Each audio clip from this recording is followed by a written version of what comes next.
Hello guys, welcome back to my channel Earth Mom Dehradun. मैं हूं ज्योति और वेलकम है आप सभी का मेरे चैनल पे। आप सभी को नवरात्र की हार्दिक शुभकामनाएं। इसी के साथ साथ उगादी गुड़ी पूर्व की भी आप सभी लोगों को बहुत बहुत शुभकामनाएं। उम्मीद करती हूँ कि आप लोगों का आज का दिन और ये सारे नवरात्रे बहुत हंसी खुशी के साथ जाएं। पर्सनली नवरात्र मेरा फेवरेट फेस्टिवल है क्योंकि मुझे इतना अच्छा लगता है माता रानी को श्रृंगार कराने में, उनको प्यारे प्यारे से लहंगे पहनाने में, सुंदर सुंदर चुनरी।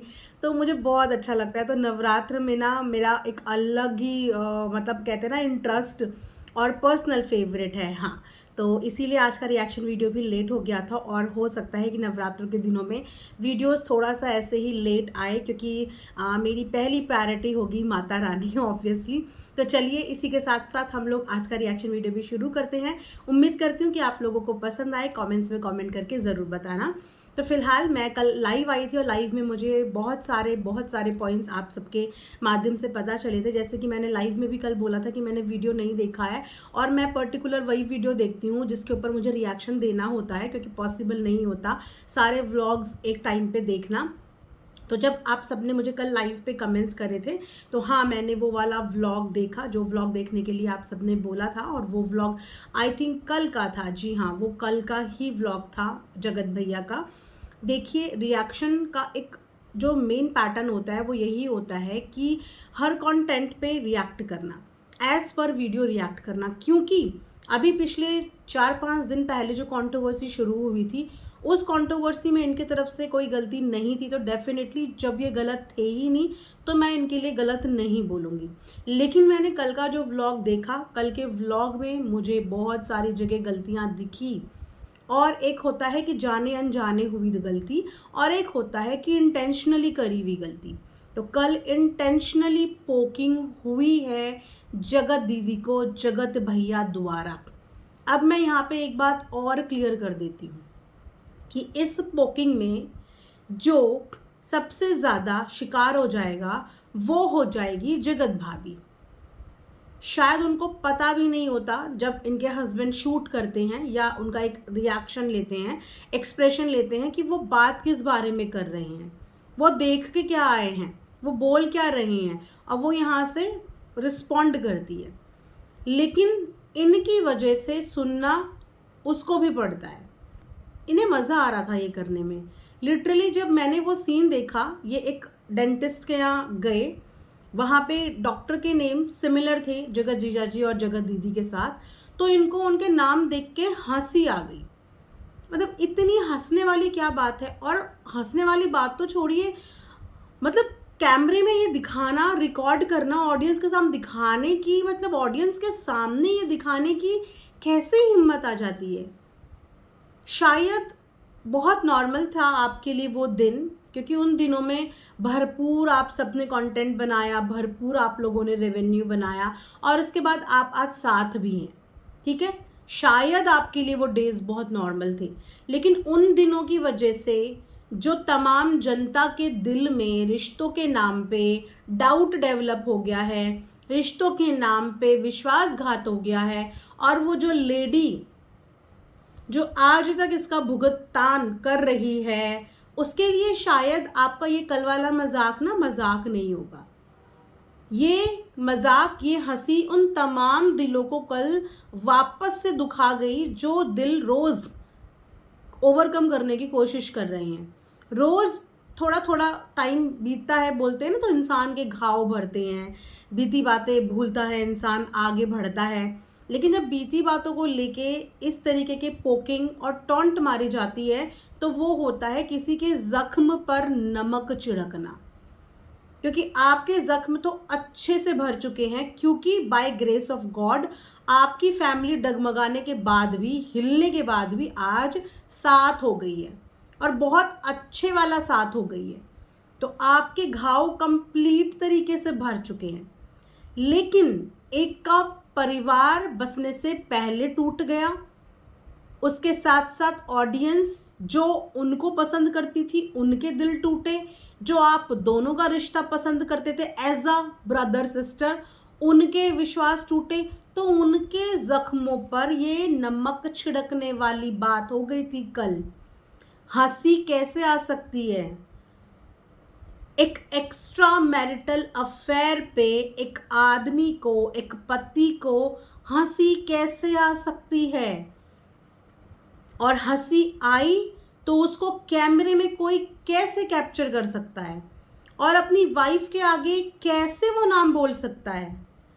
जिस नाम, जिस अस्तित्व से इनकी वाइफ को इतनी ज़्यादा चिढ़ है, उनकी ज़िंदगी पूरी उथल पुथल मच गई, उनका नाम तो मुझे लगता है वो सुनना भी पसंद नहीं करती होंगी।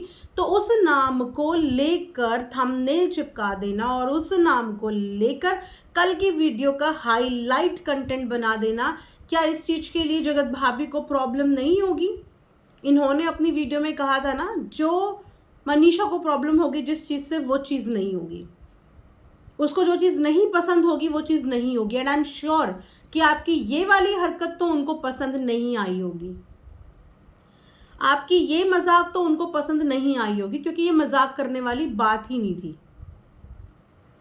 आप एक ऐसे नाम के ऊपर हंस रहे हो जिन नाम को आज डुबाने का रीज़न कहीं ना कहीं आप ही हो। इन्होंने बोला कि मेरे बुरे वक्त में मेरे साथ जो नहीं खड़ा था वो मेरी ज़िंदगी से आउट। और एक कमेंट में इन्होंने ही ये रिप्लाई किया था कि बुरा वक्त भी हम ही लाते हैं और अच्छा वक्त भी हम ही लाते हैं। ये इनका ही रिप्लाई है एक कमेंट के ऊपर, परसों के व्लॉग का कमेंट सेक्शन पे इन्होंने ये कमेंट का रिप्लाई किया है कि बुरा वक्त भी हम ही लाते हैं और अच्छा वक्त भी हम ही लाते हैं।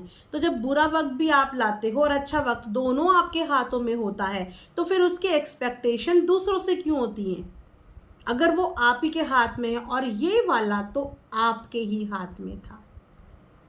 ये वाला एक्चुअली सब कुछ आपके हाथ में था और ये वाला बुरा वक्त लाने वाले आप खुद थे। ये बुरा वक्त अपनी ज़िंदगी में आप खुद लेके आए और अपने साथ साथ पता नहीं कितनों के घरों में वो बुरा वक्त आपकी बदौलत आया। और आज भी लोग उस बुरे वक्त से निकलने की रोज़ कोशिश करते हैं, रोज़ कोशिश करते हैं। और आपने कल ये चीज़ें दिखा के वापस से उनकी यादें ताज़ा कर दी, वापस से वो मैटर ताज़ा कर दिया, जो मैटर सब लोग अब पीछे छोड़ के आगे बढ़ने की कोशिश कर रहे हैं। बुरा लगा था ना, हमें भी एज एन ऑडियंस बुरा लगा था जब इनकी पार्टी में अंशु आई और इनकी पार्टी में आके पार्टी की बुराई करके चली गई। और जो भी इंसिडेंट उसके साथ हुआ, जो भी हादसा हुआ भी या नहीं हुआ, उसकी वजह से जब मनीषा को नेगेटिविटी मिलने लगी तो किसी ने इस बात को सपोर्ट नहीं किया, क्योंकि उसने अपनी वीडियो में ऐसे इंडिकेशन दिए कि हेट ट्रांसफ़र हुई, हेट ट्रांसफ़र हुई मनीषा की तरफ, हुई ना, और बुरा लगा ना। ऐसे ही इन्होंने जो हरकतें करी हैं, जो लोग थोड़ा सा दब गए होंगे, इन चीज़ों को भूल गए होंगे, ये वापस से एक तरीका होता है हेट ट्रांसफ़र करने का दूसरे की तरफ। इन्होंने तो मजाक में लिया, लेकिन इनकी वजह से वापस से उन लोगों के ज़ख्म ताज़ा हो गए होंगे जो शायद मनीषा को बहुत प्यार करते होंगे या इनको बहुत प्यार करते होंगे, वो जाके हेट ट्रांसफ़र करेंगे। क्या ज़रूरत थी, क्या ज़रूरत थी उस कंटेंट को वीडियो में दिखाने की? क्या ज़रूरत थी? क्यों पोक कर रहे हो एक लेडी को, जो लेडी सब कुछ चुपचाप झेल गई, सारे एलिगेशन चुपचाप स्वीकार कर लिए, कुछ नहीं बोली क्योंकि गलत थी। लेकिन गुनहगार आपकी नहीं थी, क्योंकि आप तो साथ में गुनहगार थे, वो गुनहगार आपकी बिल्कुल नहीं थी, क्योंकि आप तो पार्टनर इन क्राइम थे। और ज़्यादा आप तो वो वाले क्राइम क्रिमिनल थे जो क्राइम करने के बाद खुद ही, मैं तो डूबूंगा सनम लेकिन तुम्हें भी साथ लेके डूबूंगा, आप वो थे जो चाहते तो ये मैटर अपने आप बैक कैमरा सुलट जाता उसकी लाइफ से। आप चाहते जैसे आज इतना हुड़दंग मचा के दूर हुए हो, पहले ही दूर चले जाते। वो ना जाने देती आपको तब बात थी कि वो आपको अपनी लाइफ से नहीं जाने दे रही थी, ज़बरदस्ती खींच रही थी। अभी भी तो अलग हुए, उस समय भी हो सकते थे, लेकिन आपको ये हुड़दंग काटना था। उस समय तो मैन ईगो वाली बात थी ना, कि मेरी नहीं तो किसी की नहीं, वो वाली बात थी। तो वो अब सारी चीज़ें स्वीकार करके बिना किसी चीज़ की एक्सप्लेनेशन दिए हुए धीरे धीरे अपनी लाइफ में आगे बढ़ रही है। कभी 2 दिन बाद वीडियो बनाती है, कभी 1 दिन बाद बनाती है, लेकिन अपने घर की वीडियो बनाती है, अपना सिंपल साधारण कंटेंट बनाती है। और देखिए कि उसके उस सिंपल साधारण विदाउट एनी क्लिकबेट कंटेंट को भी पब्लिक पसंद करती है, उसको देखने जाती है, व्यूज़ देती है, बिना किसी ड्रामा, बिना किसी कंट्रोवर्सी के भी, बिना किसी को कोई जवाब दिए हुए भी वो जैसी भी वीडियो डालती है उसको पब्लिक वो वीडियो पे व्यूज़ देती है। यहाँ से ये पता चलता है कि पब्लिक उसको पसंद कर रही है, उसके काम को जो है सपोर्ट कर रही है। लेकिन आपके उसके बाद भी कंट्रोवर्सीज ख़त्म नहीं हुई, चलती रहती हैं, क्योंकि जवाब आपको देने होते हैं, चीज़ें आप ले नहीं पाते, जवाब आपको देने होते हैं। और आपकी इन हरकतों की वजह से आपकी वाइफ भी इन नेगेटिविटी का शिकार होती है, क्योंकि उसकी आप सुनोगे नहीं, आप जो करोगे उसका भुगतान उसको भी भुगतना पड़ेगा। आपकी हर एक एक्टिविटी का भुगतान उसको भी बिना वो चीज़ें करे हुए भुगतना पड़ेगा। अब सबको क्या पता कि सबसे तगड़े कंटेंट क्रिएटर तो आप ही हैं, आप ही सारी चीज़ करते हैं, करवाते हैं। और फिर बिन बात के जब आपकी वाइफ को क्रिटिसिज्म मिलता है तो उस समय पे किसकी गलती है? उस समय पे आपकी गलती है। कहीं ना कहीं आप भी वही चीज़ कर रहे हैं जो 4-5 दिन पहले आपकी छोटी सो कॉल्ड बहन ने करी थी। इनडायरेक्टली हेट आप भी वही कर रहे हैं। एक इंसान अपनी लाइफ में अपनी बच्ची को लेके आगे बढ़ रहा है, उसकी बच्ची का 2-4 दिन के बाद बर्थडे है, वो उसकी जैसे तैसे करके तैयारियां कर रही हैं, और आप यहाँ से उनको पिन करते हुए वापस से उन सोए हुए सपोर्टर्स को जगा रहे हो, उन सोई हुई ऑडियंस को जगा रहे हो जो फिर से जाएं, जाके विवाद करें, जाके कुछ ऐसा बोल दें और सब कुछ वापस से फ्रेश कर दें, यादें ताज़ा कर दें। गंदी चीज़ों को हर कोई इंसान भुलाना चाहता है, गंदी चीज़ों को हर कोई इंसान पीछे छोड़ना चाहता है, बेशर्ते कि जिन्होंने गंदगी मचाई हो वो तो शांत बैठे। लेकिन नहीं, हंसी देख के मुझे इतना अजीब फील हो रहा था कि एक इंसान एक एक्स्ट्रा मैरिटल अफेयर जिनके साथ उनका नाम सुन के हंस रहा है। शर्मिंदगी से आंखें झुकनी चाहिए जब कोई आदमी ऐसे काम करता है ना, तो अगर ऐसा अक्षर भी उसके आजू बाजू कहीं होता है तो उसकी शर्मिंदगी से आंख झुकती है और रास्ता बदल लेता है। लेकिन यहाँ पे तो बकायदा उस चीज का फोटो, वीडियो और थंबनेल भी चिपकाया गया। यहाँ पे आप गलत थे, ये आपने गलती करी। एक इंसान अपनी लाइफ में आगे बढ़ रहा है तो उसको आगे बढ़ने दो। जिस तरीके से आपको आपकी वाइफ के साथ खुशी खुशी आगे बढ़ने का शौक है और होना भी चाहिए, बिल्कुल आगे बढ़ना चाहिए, उसी तरीके से सामने वाली लड़की को भी अपनी बच्ची के साथ अपनी ज़िंदगी में आगे बढ़ने का शौक और आगे बढ़ने का हक है। क्या उसने अभी तक किसी भी एक वीडियो में एक भी ताना, कंट्रोवर्शियल बात, कंट्रोवर्शियल कुछ भी बोला? कहीं से कहीं तक डायरेक्टली इनडायरेक्टली कुछ बोला?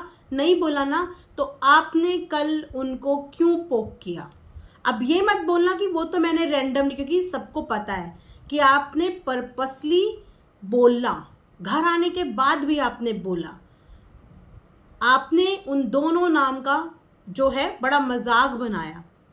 और जब आपको कोई बिन बात के पोक करता है, बुरा लगता है ना, जवाब देने के लिए आप अपने आप को रोक नहीं पाए। ऐसे ही सामने वाले को आप पोक कर रहे हो, लेकिन आपको ये पता है कि सामने वाला नहीं कुछ बोलेगा। उसने तब कुछ नहीं बोला जब उसके ऊपर आरोप पे आरोप लगते रहे, चारों तरफ से एलिगेशन लगते रहे, उसने तब अपने लिए स्टैंड नहीं लिया। तो आपको लगता है कि जो बहुत इजी टारगेट है, हम उसको कुछ भी छेड़ दें, कुछ भी बोल दें, वो जवाब तो देगा नहीं, तो चलो बोल देते हैं, है ना। अपने लिए जब बर्दाश्त नहीं होता ना तो दूसरों को भी नहीं बोलना चाहिए।